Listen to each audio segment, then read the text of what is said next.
I found this comment on another child-free creators page, and there is just so much that this person is making up in their heads about how people decide to get sterilized that I need to address it.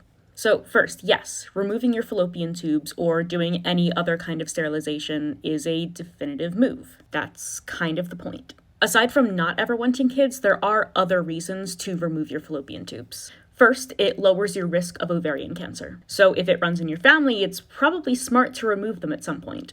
I also assume that if someone who has ovarian cancer in their family does want kids, they probably wait until after they're done having kids to remove their tubes unless the threat of cancer is imminent. Like, it's not one or the other. Some people have kids and then remove their tubes. It's not only a child-free person decision. Second, to avoid other risks.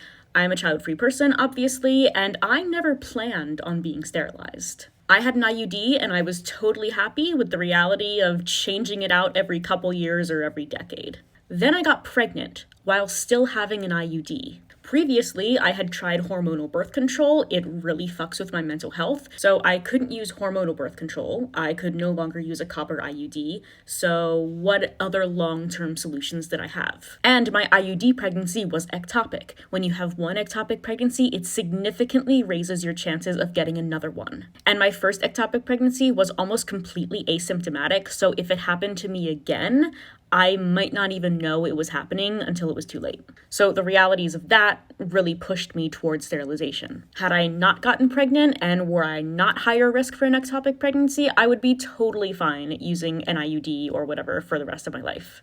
I got my tubes out in July of 2021. Less than a year later, Roe v. Wade was overturned. I cannot express to you how much safer I feel knowing that I can't get pregnant. Moving on, you know what else is a definitive decision? Having children. You know what else is wild to do when you're young? Having kids. The creator that this comment was for, Kieran, was 25 when she got her tubes removed. If you're old enough to have a kid at 25, which I assume you believe people are, you are old enough to make any other decision about your reproductive system. Having a kid is also permanent, not to mention 1,000,000 times more dangerous than getting a salpingectomy. Then this person kinda revealed their true self. It reminds me of transgender kids having surgery.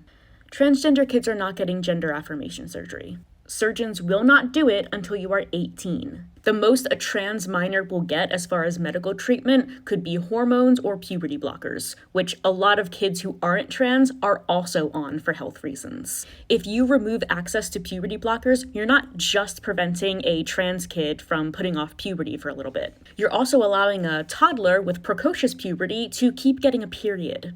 Yes, that happens, and those kids are often sexually targeted. You know all the crazy stories you hear about 5-year-olds getting pregnant and giving birth? Yeah, they had precocious puberty. Puberty blockers allow those kids to go through puberty with their peers.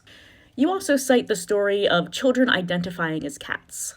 That is not happening and never has. Journalists looked into it and found 0 schools that had installed litter boxes for the kids to pee in. Now, they did find one school in Jefferson County, Colorado, that had buckets with a little bit of kitty litter in them, but they're not for kids who think they're cats. These are called Go Buckets. They were created by the school in 2017, and they contain emergency supplies in case the school is on lockdown due to a shooting threat. In these buckets, aside from kitty litter, is candy for diabetics, flashlights, a map of the school, wet wipes, and a first aid kit. And why is the kitty litter in there? Well, when you're on lockdown, you're not allowed to leave the classroom to go and pee. So if anyone who is trapped inside this classroom because their life is in danger has to evacuate themselves, the kitty litter keeps the smell down. So maybe if you don't like the idea of kitty litter in classrooms, you should focus more on gun control. There have been quite a few representatives across the country who are claiming that, schools are honoring children's choice to identify as cats. But when multiple reporters asked all of these reps for their sources, they were not able to provide them. So drop this non-issue. You continue. I worry about people talking about things that can be normal for the next generation. A tale as old as time. This has been said about a lot of things. Gay marriage, integration, interracial marriage, women voting, people of color voting, moving your hips when you dance, the literal internet, hand washing, and just this past week, TikTok. If you eschew everything that the government tells you to be afraid of, we would not be having this conversation right now. You then said, I just don't like kids affirming they are cats, men in women's restrooms, and all that stuff. Well, we've already covered the kids identifying as cats thing. It's not a thing. But you are right, men in women's restrooms is a huge problem, and we really need to address that. Oh, wait, were you talking about trans people? Yeah, there's no record of a trans woman assaulting another woman in the bathroom. Stop believing everything you hear. This person has more comments, but this video has gotten way too long. I will address them in another video that I will link down in the comments.